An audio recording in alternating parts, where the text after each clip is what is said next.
Hello, good people. We have prepared a juicy topic for you guys today. We will be looking at the Ace family living fake lives. So we will be looking into lawsuit that Ace family lost and hidden. Stay tuned for the show. Landon McBroom has been accused of faking his ostensibly lavish lifestyle by posting photos from sites like Pinterest and Tumblr.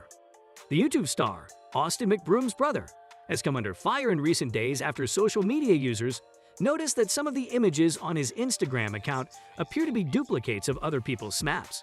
Among the images were shots of designer bags, a sushi meal on a private jet, and a photo of a man and woman's legs entwined that was discovered to have been previously posted on Twitter in July. While the photos did not appear on McBroom's main Instagram grid, they were allegedly shared on his Instagram story, where posts are deleted after 24 hours. Dennis Feitosa, a comedian, posted a series of side-by-side comparison screenshots on his Instagram account at TIFFnoodles this week with the caption, "Landon McBroom said copy and paste." The post drew a flurry of comments, with one of the account's followers expressing embarrassment on McBroom's behalf. One Instagram user wrote, "What must his real-life friends be thinking when they see this? Or are they just as depressed as he is? If I saw someone I knew posting this nonsense when I knew they couldn't be doing /buying it, I'd call them out. I would delete my entire account after that," said another, while another called the post the most embarrassing thing ever. McBroom, who has 1 million Instagram followers, was a YouTube sensation with his then-partner Shiloh Walker, attracting more than 3 million subscribers to their channel. This is LNS, except for a May 6 offering titled, "This is the End of LNS." All of their videos were deleted when the couple's 5-year relationship ended. Walker announced at the time that she would take over the channel and go solo while McBroom pursued other career opportunities. "I want my daughter to have a relationship with her father, whom she will always love no matter what." Newsweek has reached out to Landon McBroom and Shiloh Walker's representatives for comment. The popular YouTube channel Ace Family claims they were duped by a shady contractor who stole millions of dollars from them, abandoned their unfinished home, and left them unable to obtain a certificate of occupancy. The family bloggers, who have 18.9 million Instagram followers, made headlines in October when it was revealed that their $10 million Los Angeles mansion, which they frequently feature on their channel, was in foreclosure.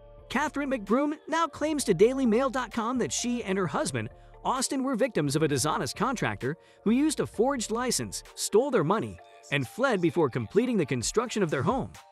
"I transferred the funds to finish the house, and the company was dissolved within weeks. They took the money and fled, never to be seen again," she claimed. For more than 2 years, the McBrooms have been paying a $70,000 per month mortgage on an unfinished house with no gas, which meant no heat or hot water. When there is no gas, there is no heat. Winters are becoming colder as a result of global warming, and I have 2 babies and I'm pregnant, and I'm freezing because I live in a glass house with tile floors, Catherine explained. They were eventually told that they couldn't get a certificate of occupancy, which is required for living in a house, because the house couldn't pass inspection. After their previous home was broken into, Catherine and her husband, Austin McBroom, began looking for a new one. The mother of 3 explained that when she first discovered the house in Los Angeles, it was being built as 2 separate homes on the same plot of land. The family fell in love with it right away. They asked the contractor if he could combine the 2 houses to them, and he agreed. "At the time, we were asking him if we could build just 1 house on that property, because we really liked it," Catherine told DailyMail.com. "It's a 2-acre property in Los Angeles with a beautiful view and property. We were completely smitten by the property itself. We saw what he had done with both houses. They were very modern, really our style. So we asked him, kind of as a joke, if we could combine the property. But a week later, he came back to us and said, 'Oh yeah, I can actually do it. I can get the permit for it, and we can do it.' I was kind of desperate just to find a place to call my own, and I was really excited to build my house and make it exactly how I wanted it," she says. Catherine stated that she invested millions of dollars in the construction required to connect the 2 homes, which she paid directly to the contractor she met with. However, she claims that before he finished it, he took their money and ran, and never returned. "What happened was that I put a couple of $1 million into the property, an extra couple million to finish the property, in terms of the joining of the houses, and all of the changes that we added, the landscaping, all of that came out of pocket," she explained. "We paid, the contractor, for those modifications. He and his wife had formed an LLC or a corporation under a fictitious name, which I was unaware of at the time. She claims that after she sent in money, their company was dissolved within weeks, and they never heard from them again. Despite the fact that the house was not finished, the influencer explained that she and her family, they had 2 children, 2 daughters named Elle and Alaa at the time, had to move in because they were already paying the mortgage on it, and their lease on their previous home had expired. They were forced to live in the unfinished house for more than 2 years without gas, which meant no hot water or heat. I became pregnant with son Steele 2 months after moving in. It was difficult for me because I had to adjust to all of the things I didn't have at home. Catherine explained. For instance, I couldn't do laundry or dry my clothes.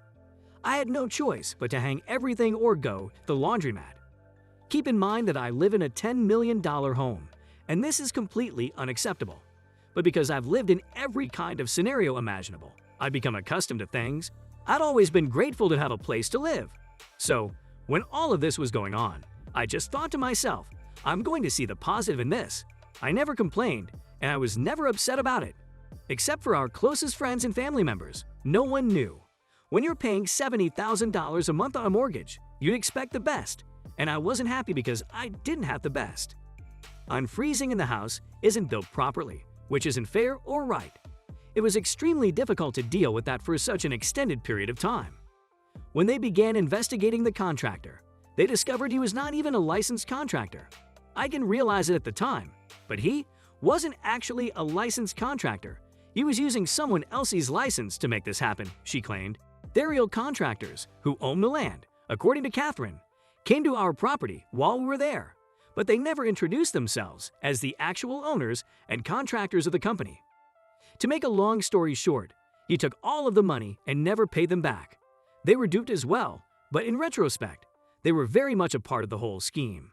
Another issue they encountered was the inability to obtain a certificate of occupancy, which is required to live in a home. Really early on in the process, we discovered we didn't have a certificate of occupancy, Catherine explained. I'll get it, our contractor kept saying. He abandoned the construction site, and I never received the certificate of occupancy.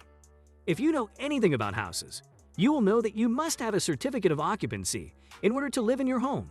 I never got it, and I still haven't gotten it to this day. No one ever showed up when we asked the city to come out and do the inspections for the certificate of occupancy. And when someone did finally show up, they said there were so many mistakes made by the builder that would never pass inspection, even if I spent millions of dollars, because he did the job so poorly. Because they couldn't get the certificate of occupancy, the house eventually went into foreclosure. Everything went down the drain, and the house went into foreclosure because I didn't have a certificate of occupancy, she explained. That's all we had for you today. Hope you enjoyed the show. If so, please subscribe to our channel by clicking on the subscribe button. Also, show us some love by clicking on the like button below and sharing the video with your friends and family. Turn on the notification button to get updates on our new videos. That's all we had for today. Bye, see you next time in the upcoming video.